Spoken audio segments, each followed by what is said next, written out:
Good evening, everyone, and this is the Great North Pagan Podcast here. It is Wednesday, March 6, 2013. I am Thomas LionLord Punton. And I'm Erin Lecy. And we have a special treat for you guys at all of the internet. We're speaking to Ernie Johnson. Hello.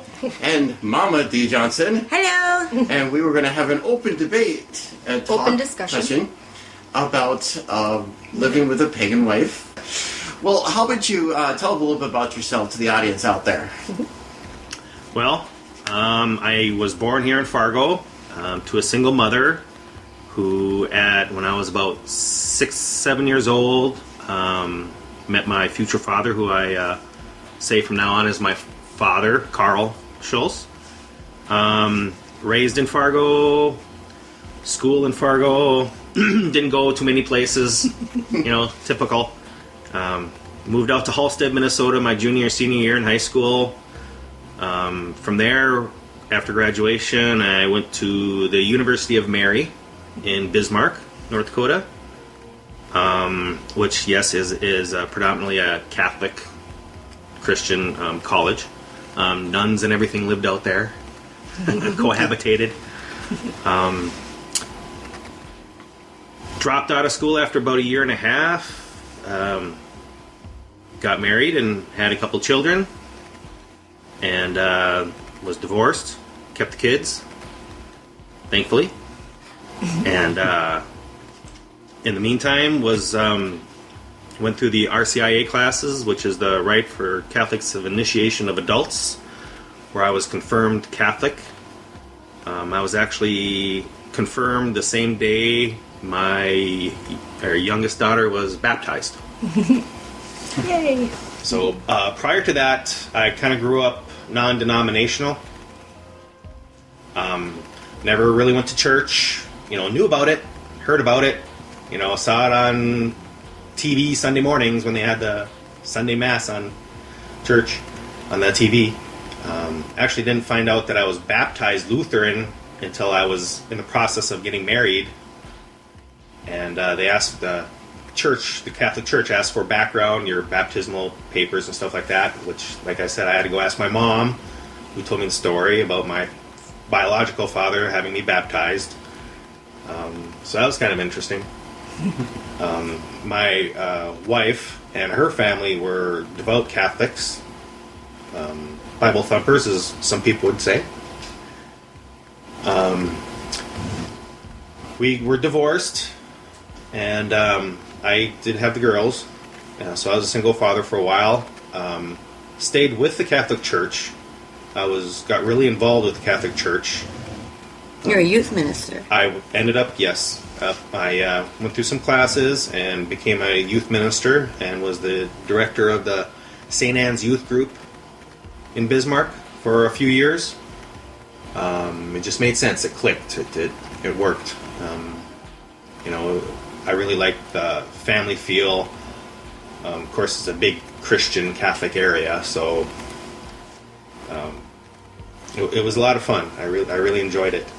But after the divorce, and I started doubting and questions, depression and why this, typical a lot of people go through during that time in their life.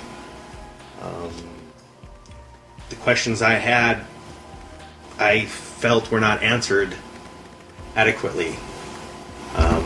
Basically, I was told everybody goes through some hard things, deal with it.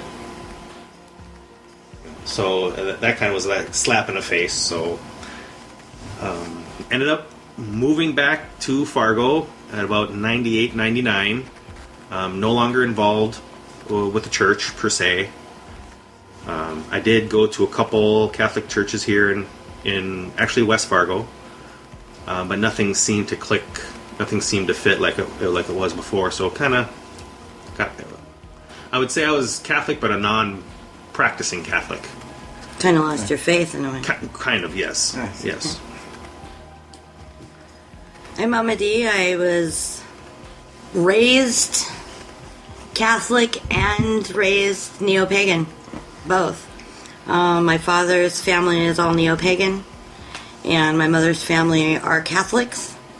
But because of the gifts that I had, I was lucky that the Catholic side of my family allowed me to practice the pagan side of my family. I was always supported. Never had to worry about coming out of the broom closet because they just kind of did it for me. And they were all accepting, so I was really lucky in that area. I didn't like living in California. I had a young son. Didn't like living in that environment anymore because I'm from Los Angeles. So I moved to where my father's family lived in Minnesota at the farm. So I got the best of both worlds. I'm a city girl and I'm a farm girl. Came out here, raised my son, practiced in the faith, stayed in the faith. A lot of persecution I suffered from because I was living in a small town. Moved to a larger town because when my son grew up and graduated high school, he went into the Army and was leaving for Iraq. So he was like, there's no place for you here in a small town. You should go to something bigger. So I came to Fargo and found a great pagan community and have been involved ever since. I'm a pagan political activist, GLBT activist. And then one day, I had a friend that introduced me to Ernie from where we worked. We both worked at the same place. And I came right out to him right away and told him I was pagan. Well, he had a lot of questions. First one, I'm sure everybody's heard, is do you believe in the devil? Do you worship the devil? All the Hollywood questions that you would expect somebody to ask. And we went from there and we met and we moved in together, and he was divorced and a single father, and my son was already grown and moved away, so we combined again, and I helped raise the girls that he was talking about, our daughters, and continued living pagan, continued living my lifestyle, and watching this man who had really lost his faith and felt sad about it, not just lost it, but really felt sad about it. And we've had many a conversation since then, and I think it's an interesting road that you've led to become who you are. Yeah, it's not like I never heard of pagan or Wicca, which to most lay people, they would know the difference. You know, most people have heard of Wicca. I'd heard of Wicca, which is, you know, even before became more prominent as I was into the Catholic Church. And of course, there was not much good to be said about pagan or Wiccans at that time. What did you think about him at first? Like, when I told you I was pagan? Well, I think probably asked the first question everybody asks is, oh, so you worship the devil? I laughed, by the way, so everyone knows I laughed. Whatever else Hollywood's shoved down our throats about Wiccans and pagans and, you know, people like you, like us. How is it to break it to your family? What did you got kind of some slack there? You know, I didn't hesitate too much to tell my family because I don't really consider my family religious. You know, I believe my mom believes in the God, but like I said, when I was growing up, we never went to church. We never talked about it. So I don't know what she thought of it other than, you know, okay, it's different, but all right, it's not mainstream. My sister and her family, I think, were okay with it. They don't always agree with it, but I think part of it is lack of education, like in most people's cases. They take what they hear from the movies and TV to be the truth, and, you know, that's all they know, and so when they hear that, they just automatically, you know, pigeonhole you as a devil-worshipping, animal-sacrificing, blood-drinking, evil beast. I think your niece and nephew thought it was cool because they compared me to Chris Angel. They were, because that show was out, you know. I think your nephew really had a great time there because he'd watch the Chris Angel show and think, oh, cool. Yeah. That's what I was wondering about, if they ever thought, like, if you would be Gothic, or was, like, were you part of a cult, then a coven, or... I think they did it first. They compared that to it. So they asked a lot of questions about that kind of stuff. You know, like, do we run around in cloaks? You know, and then the Harry Potter thing came out and kind of added a little pizzazz to it and what's real and what's not, and they would ask questions. They've always treated me very respectfully in my faith, and they'd even come to the Samhain celebration that we have, and they participate in even lighting a vigil or putting something on the dead feast plate out of respect for me, but also because we've really combined. I've always given everyone, no matter what you call your deity or you call your God, or I've always said that's your deity, whether it be Jesus Christ, whether it be God, whether it be Apollo, to each his own. And so they've always given me that same respect. I think they gave Ernie a little bit of credit first because they're thinking pagans are flaky. You know, here's a girl, she's going to be running around doing crazy stuff and helping you raise your daughters. Are you nuts? I think they thought that up first. I think they trusted me, and out of respect for you and for me, you know, they kind of said, let's see what happens. I was still fairly involved with my ex-in-laws from Bismarck, who, as I mentioned before, were devout Catholics. I don't think they were overly happy about it. Of course, at that point, there's not a whole lot they could say. Well, actually, they could say a lot, and they did. Yes, they did. And unfortunately, they did it through our girls. We would get videos, videotapes, VHS videotapes of Christian Catholic videos, and I distinctly remember one, I can't remember the name of it, where it had in there about Wiccans and pagans and how they worship the devil and they drink herbal tea. And like herbal tea is a bad thing. Right. It's exactly how they and made they it. played And if you Dungeons and Right, Dragons. Dungeons and Dragons. Oh, and, here we go with that. And anytime anybody who did that apparently was going to hell. All that reminds God me. bless stereotypes. Yeah, Right. All that reminded me was those little comics that one artist drew. That if you were in Dungeons and Dragons, you're going to go join a Wiccan coven. And Right. And that's how it was. And that was videos, and I'd get letters, and they were addressed to the girls, and it's got to the point where they're little girls. They don't need to hear, first off, anything that's negative, especially when it's wrong. So when they got to meet Dee and all that, you know, they get the understanding of it. They already had their thoughts of what she was going to be like before they even met her. They had a preconceived notion. They would not even. They wouldn't give me the talk. time of day. They wouldn't. It wouldn't matter if she I mean, donated millions of dollars to every. But did they ask agency. questions about paganism? Or, No. Okay. Oh, they already knew all about it. Oh, okay. Yeah, I was a devil You're worshiper. a devil worshiper, drink blood, and Sacrificed And you- small children. drink herbal tea, and lit incense, and play Dungeons and Dragons. And God forbid if I should use sage to do a blessing.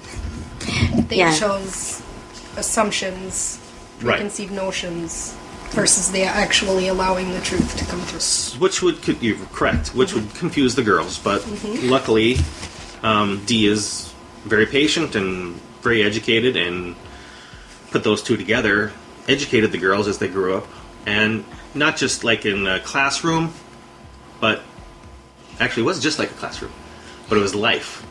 It was every day.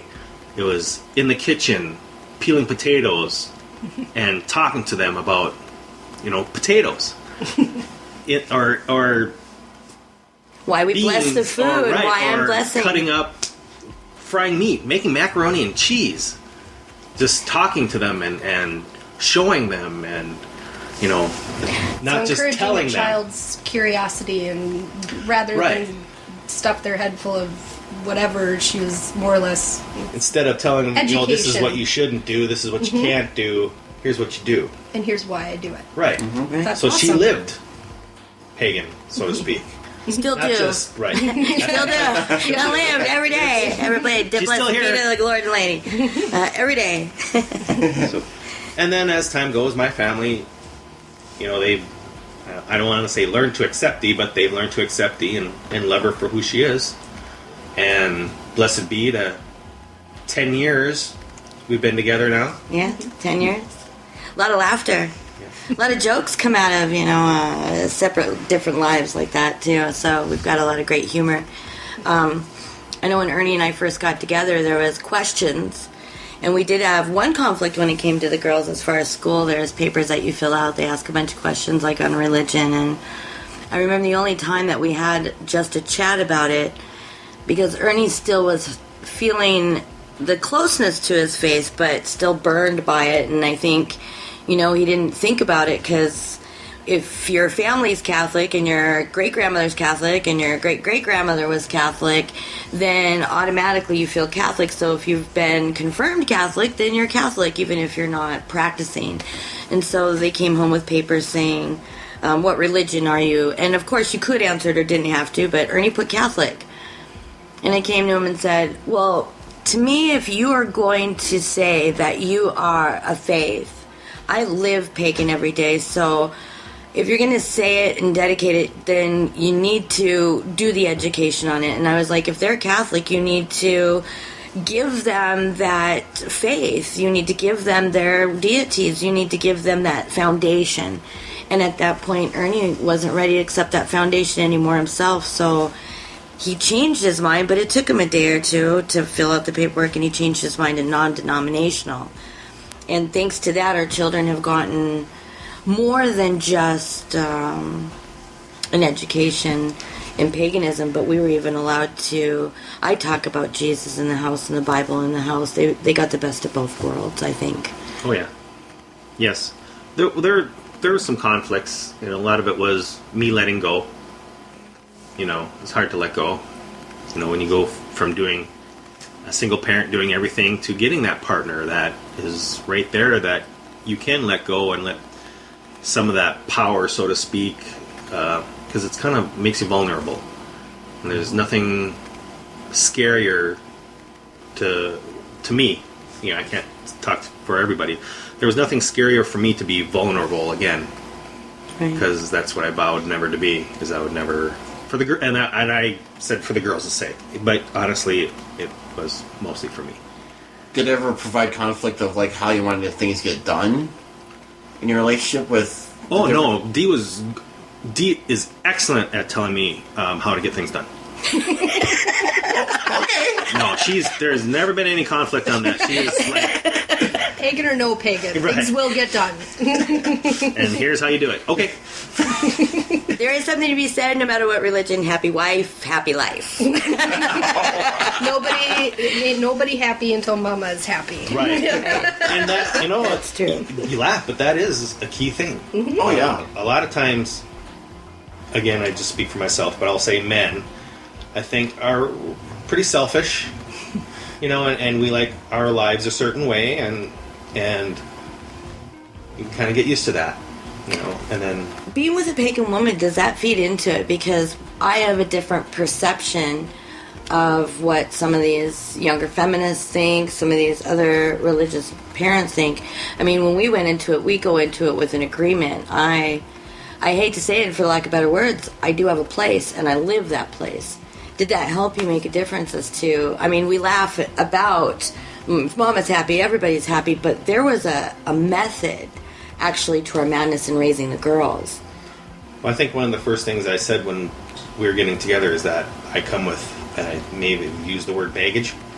Yes. I come with more than just myself, and I got other people I have to think about first before myself. And I said, I'm a package deal.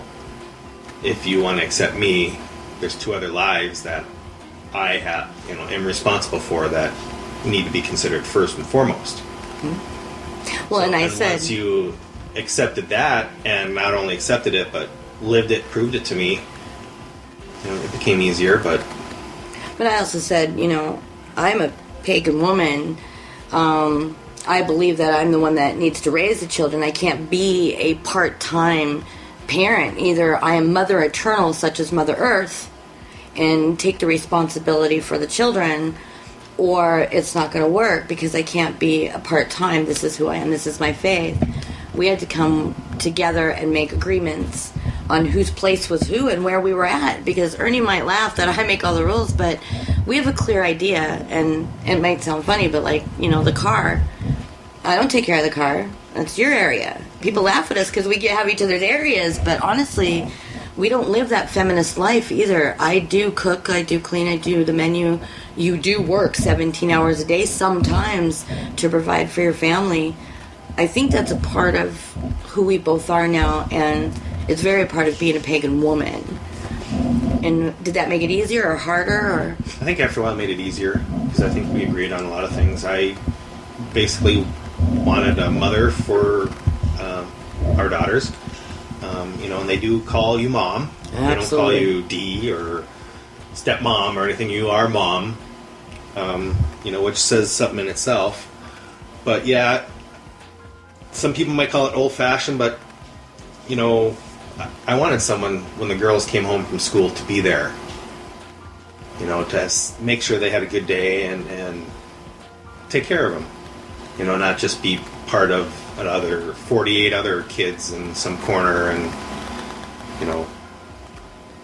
So yeah, I think it made it a lot easier after a while to know that, yeah, I can work a lot of hours, but I know things are getting taken care of. Well, I think you started learning about then, too, about your heathen background as far as your ancestry and your heritage, because I would preach that to you. And you are from a Viking heathen background. Yeah, your family, it comes out sometimes, too. It does. It does make a difference now that you know about it and understand it, too. Your family did come from Norway. Norwegians. They did come from Viking Celtic background, so sure, that's inbred in you. And you did have that. You're like, I like my woman at home and teaching the kids, but also you also behaved in that manner too, knowing that you started doing the work. And yes, he does have that heathen sense about him. It doesn't always work, but I think that inspired you a little bit. The education on your history. And that's kind of one of the things that I find fascinating about paganism. It's just that it's not so dogmatic and so close-minded that you have to follow this. If you don't, you're going to hell. Oh, okay. Can ask questions. Funny little story. When I was going through the RCIA classes, part of the classes they say, we're all part of God. We're all part of the body. And they ask you, what body part of God do you think you are? Okay, some people would say I'm the arm because I'm strong, I'm a hard worker. Some people would say I'm the eyes because I look out for this. When it came to my turn, I said I'm the eyebrow. And they would look at me, well, eyebrow. I go, yeah, because when I have a question, I kind of raise my eyebrow and I ask the question. I ask a lot of questions. And I did ask a lot of questions at the RCIA classes, too. But it kind of got to the point where it's blasphemous to ask questions, that you just don't ask questions, because here it is. Here's the rule book. Here's this little box called religion, or in my case, and I don't want to say anything bad about Catholicism, but this is my experience. So, here's the rule books. Can't ask any questions. It's just because it is. If you do, it's blasphemous, you're going to hell. If you don't follow this rule, you're going to hell. If you think this way, you're going to hell. It's like, wow. Versus... And then years later, to come to find out that, the hypocrisy and all the things in the news that, we're reading about now regarding priests and the cover-ups and stuff like that. And the Pope even retiring. The conspiracy theories, but a lot of them aren't theories. It's not a theory if it's fact. Yeah. And just getting into paganism and living with a pagan woman who lives pagan every day, which isn't always easy, but... Blessed be. It's black and white. There's no gray. Intention.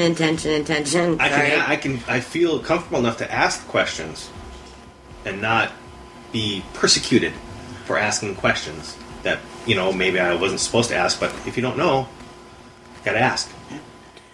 Well, we're going to take a short break here and listen to a nice, interesting musical piece here, and then we'll come back and we'll talk a little bit more with Mom and Dee and Ernie. So stay tuned. Under the starlight, the shadows are shifting.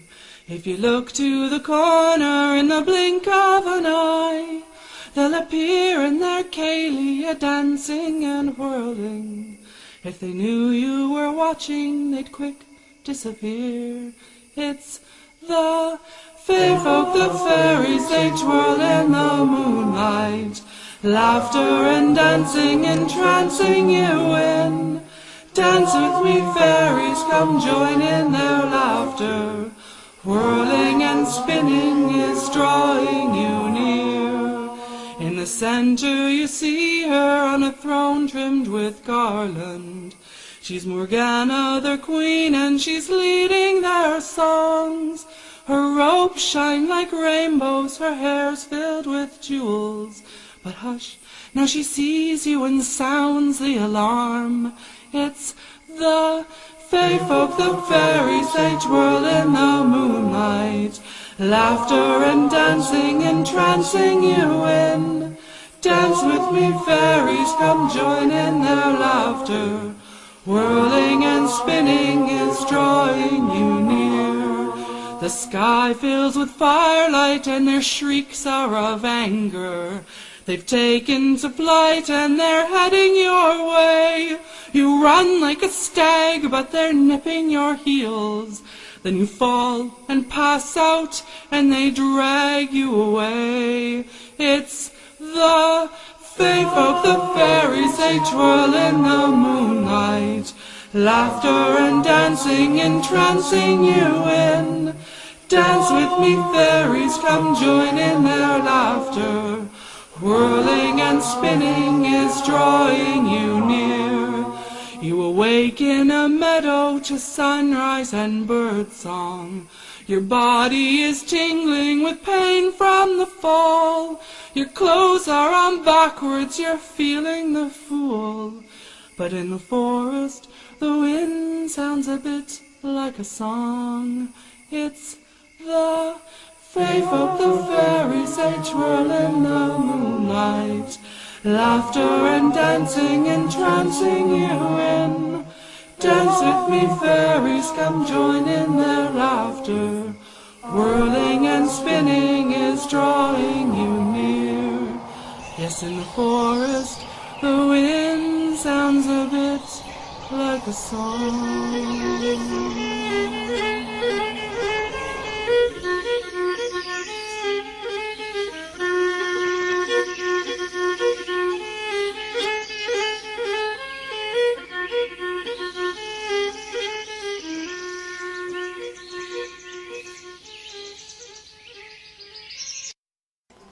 And we are back. I hope you enjoyed that musical interlude there. So, Ernie, you were basically saying that you're basically asking questions is how it was helping along with your relationship with Mama D. Yes, I feel comfortable and free, actually is a good word to use, that I can ask questions. Because a lot of things I don't understand. And Dee is more than willing and happy to answer my questions. Allows me the freedom to go look for the answers myself. I've met several wonderful people. In fact, I've met a whole community of people that are like-minded in the fact that they may believe different things, but they're not going to hold it against you that you're searching for your own answers in your own way. Exactly. But it's still like a big family. It's community, I guess is the best way to put it, where I can ask questions of these other people. We've gone to like Pagan last year and this year. I went to my first gay pride day in Fargo this last summer, and actually walked down Broadway. Like I said, met some great people that are going to be lifelong friends, brothers, sisters that I had never had before. When you came to Pagan Pride Day into the last year too. Right. Met a lot of people there from the cities area, from further away, that are all on their own separate search. And everybody doesn't believe in the same God or gods, but yet they come together and worship, talk, communicate, hang out, and they're not judging each other. I think the main difference between neo-pagans and someone of a dogmatic faith is the fact that we don't we don't say that we've found the answers totally. We, as neo-pagans, are still searching for the truth. And there's always a search. And as you search, you learn more things. And we really do embrace those things that we learn. And even in what you've learned from the Bible that you it seemed so dear, that made your interest spark, that gave you that faith, that made you feel comfortable in the Catholic faith, as you learned through neo-paganism to ask more questions and feel more comfortable, you found a path on your own. Yes. With the freedom to ask questions and with the support I have at home and the community that I've gotten to know, I don't feel so boxed in, so closed-minded to know, everybody always says that, we don't understand God and His ways. Well, that's probably true. So why stop asking questions? If we're destined not to know, we're destined to ask questions. And so what questions led you to where... Well, I started reading. I was involved in rituals through D and the community, and got into areas of religion, I guess, that typically probably wouldn't have been something I would have found being strictly Catholic or Christian. So I've started researching, and I'm really getting into, and I believe it. I call it the Paleo SETI, SETI, which is, of course, paleo, and then search for extraterrestrial intelligence. What's paleo mean? Paleo? It would be old. It would be pre-Homo sapien. Okay. Prehistoric. Okay. They're the gods that everybody talks about. And then SETI meaning ancient aliens. Search for extraterrestrial intelligence, yes. Okay. Or most people might recognize that as the ancient alien theory. So you believe that aliens basically were the gods? Exactly. They came down on fiery chariots. And so, just out of curiosity, how did you come to some of that conclusion as far as seeing as your research? Well, reading, read a couple books, seeing the history channels, Ancient Aliens, where they throw it in your face. They say, this is what the Bible says, and it's right in there. Chariots coming down from the heavens, and fire, and smoke, and loud noises like sonic booms, or, wars in heaven, where these lights come out, are emitted, and things blow up, and, it just, okay, I'm sorry, but that sounds like spacecraft. If you don't know what a spacecraft is, what are you going to call it? You're going to call it the next thing you know. Well, 3,000 years ago, they had chariots. Just like the Native Americans called the train Iron Horse.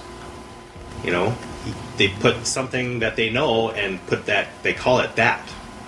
Well, 3,000 years ago, they didn't know what a spacecraft was, or ETs, or... And with your knowledge of the Bible, such as like Ezekiel, where they have actually schematics in the Bible in Ezekiel that says, here's a spaceship. They have the schematics to build a spaceship, and... They had the schematics to build this object. Of course, they wouldn't call it a spaceship. Right. Right. And that one scientist, I do not remember what his name is. I'm bad at remembering specifics. He was a NASA scientist that tried to disprove Von Daniken's theory. Yeah, that ancient aliens were actually the gods and came down, and even in Egypt they have these pyramids. And the Mayans had these big, huge things that people thought aliens came down and sat on. They were like the parking lot for the alien, Like we have helicopter pads. These are spaceship pads, right? Right. And so the guy tried to disprove Dakin's theory, didn't he? And yes. And what happened there? Well, he followed the instructions in the Bible word for word. I believe he even got a couple different versions of the Bible, and in the end, he built a spaceship. Yeah, he disproved his own theory. He was a NASA scientist that did this. Does that give you more belief? It does. It's facts. It's you can't hide it. I'm sure there's the religious Catholics or whatever will say, well, they've interpreted it wrong. Everything's interpretation. Well, it's hard to interpret it when there's been a lot of ancient cultures that had even like drawings showing of a person riding a flying machine, which they didn't have back then. Just think of all the information we would have now if throughout history man would not burn books. They found an ancient city where there was like 3 stone tablets that they still found. All the others they thought were like 2,000 other copies had been broken by the Romans when Christianity was taking over, going through Rome. They burned all the heretics' books, all the heathen books or tablets or whatever they were made of at the time. Just like Hitler burned all the books. Anything that does not show how they want you to live, they're going to destroy. Think of all that information that throughout the ages, these civilizations, when they would take over and dominate the existing civilization, and they would go and burn all that or destroy all that history that tells people how they got to be where they are. They got rid of it for fear, for ignorance. You know, and we see it now, like with Hitler burning books, with overseas them burning Bibles, or Americans burning Korans and getting in trouble for it. To keep us from keeping on looking and searching for the truth. I would really like the key to the Vatican and go check out their library and see what's in those libraries. Wouldn't we all? Me too. But it's being with thee has allowed me the freedom to expand and not judge me and not tell me you're wrong and you need to go to church and repent. And if you don't, you're going to hell. Can I ask you a question? Because I always find this interesting when we have talks about the Paleoceti. The Orthodox Jews believe that Jesus Christ will be coming back. And if you added your ancient alien theory, do you believe that same very thing? If they're not already here. Just the other day, somebody saw, there was the comet in Russia, but somebody saw blue light, I believe it was in California. There's all conspiracy theories of what they call it, but when you have NASA scientists, Air Force colonels, all seeing what they can explain as flying objects, and it's not just some drunk on the corner, I mean, you got to start to wonder. A little off the subject as far as that, because if you're going to think about aliens, now, me as your wife, I'm also a medium, and I see other things, and that don't always, other people wouldn't believe. Does that give you more of a understanding the ancient aliens, where they might come back someday, or maybe already be here? Do you now believe even more in other beings and ghosts and spirits and those kind of things? Yes, in many cultures, Jesus said he would be back. You wouldn't recognize him, but he'd be back. A lot of the ancient, where the gods would say they would be back. A lot of them have that in common, where they say they will be back. They don't necessarily know when. They'll be back like a thief in the night, or they're going to be back when this lines up with this, but they'll be back. And I think part of that is so, as children of gods, or God, that we watch ourselves, that we, behave, because they're coming back. And we should be ready. I believe that. We should always be ready. That's why I live it every day. I think it's great that you've been able to take a journey, mostly that you've been able to have the freedom to do so when you felt oppressed before. I think that's where I feel really good about some people that I've met, is to be able to pass on the word that, hey, you can still search for the truth and still be a good person and still be of faith and still keep your mind open to other people's faith as well. Because we're all looking for ourselves. We're all trying to find our destiny, and it's good to have that at least freedom to do so. I believe that totally. To have the freedom to look for your destiny. Right, that's a good way to put it, Tom. It is a beautiful way to put it. So, if you were to come up to another, couple, they're just, starting out, and they're going through the same situation, that they're a different faith, what's the best advice you could give? Well, as in any relationship, as a man, I know those 3 words are the most important that a wife loves to hear. Right? You all right? I am wrong. Or the other one is, I am sorry. Times 10. Right. Yeah, just keep it written down, and it's just a lot easier to save your voice. No secrets, I guess. Just, love your woman for who she is. And I've come to realize that, a lot of things that Dee does might not be important to me. That sounds terrible. I might not think are that important, maybe. But as a man, I have to realize if it's important to you, it should be important enough for me to at least recognize that it's important to you. And I think a lot of people don't do that. And that's where the whole, start taking for granted, don't spend much time together, happens. A lot of things that Dee does might not be the most important thing to me, but it's important to her. So I need to at least acknowledge that. And if that means give her space so she can do what she needs to do, or participate in it with her so we can do what we need to do, then so be it. That's one thing I've come to learn. And another thing is, it is the small things, guys. They do really appreciate the small things. Now, for Valentine's Day, I did not buy flowers. Why, honey? You buy me flowers all the time. Right. Why? Because it's Wednesday. That's right. We celebrate Wednesday. Or it's just whatever. It's and I cook. And, I clean. And I do bitch about it, too. Don't we all? But, right? But there's really no secrets. Just the golden rule, treat others how you'd want to be treated. Bless me. Yeah. I think the only advice that I would give is to say, spoil each other. There you go, yeah. Give the gift. When you don't want to do something, look at the other person because it is important to them, and do it as a gift, not because you feel obligated. You'd be amazed if you spoil each other and give those little gifts that you really don't want to give, how much you get back from it. A foot rub here and there. And realize that you deserve it. A cooking dinner when you're too tired to cook. Cleaning up little messes when you don't really want to clean up little messes. To sit down for 2 minutes when that man comes home from the job and ask him how he feels and how was his day, and let him actually bitch about his boss is a good thing. Just those little gifts to each other. Spoil each other. To let your woman do what she does, even though it's the middle of the night and you're tired and you got to go to work the next day. But just smile, and as she works that magic that she does so well.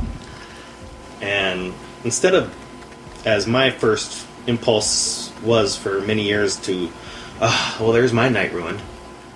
Maybe, take somebody else's night into account, how their night was ruined, and how your woman is sitting there talking to them and giving them the time when, okay, maybe that should have been your time, but you know what? Maybe somebody else needs you more than you need her.